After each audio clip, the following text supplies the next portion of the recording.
Old প্লেয়ারদের কিছু স্মৃতি থাকে এবং এই স্মৃতিগুলা থাকে অনেক ইভেন্ট নিয়ে, অনেক বান্ডিল নিয়ে, অনেকভাবেই থাকে।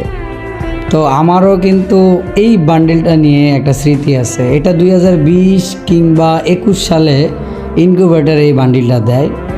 মূলত এই বান্ডিলটা কারোই ভালো লাগে না, বিশেষ করে আমারও ভালো লাগে নাই। তো এটা কিন্তু 90% প্লেয়ারদের কাছে এই বান্ডিলটা নাই। যারা ওই সময়কার একটু বড় লোক প্লেয়ার ছিল, যারা লিজেন্ড ছিল, ডায়মন্ড লিজেন্ড, তারাই কিন্তু এই বান্ডিলগুলো বের করতো। তো এই বান্ডিলটা আসলে আমি রেয়ার ভাবতাম যে এটা একদিন রেয়ার হবে, আমি যেভাবে হোক বের করব। তো আমি একজনকে দিলাম আমার আইডি পাসওয়ার্ড, ফেসবুক আইডির। তো আমার আইডির লোভ না সামলাইতে পাইরা ও আইডিটা টান দিয়ে দিছিল ভাই। তো আসলে আগের দিনগুলো এরকমই ছিল যে আমরা বিভিন্ন পেজে যাইতাম, দেখতাম বিশ্বস্ত পেজ কোনটা আছে, আইডি পাসওয়ার্ড দেওয়া যায় কি না।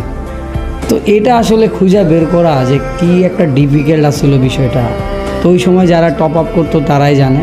তো টপ আপ নিয়ে যদি তোমার কোনো একটা স্মৃতি থাকে, আইডি পাস দেওয়ার পরে তোমার আইডি হারাইছো কি না, অবশ্যই একটু কমেন্টে জানাইবা। একজন গেমারের এটাই হলো সবচেয়ে বড় স্মৃতি।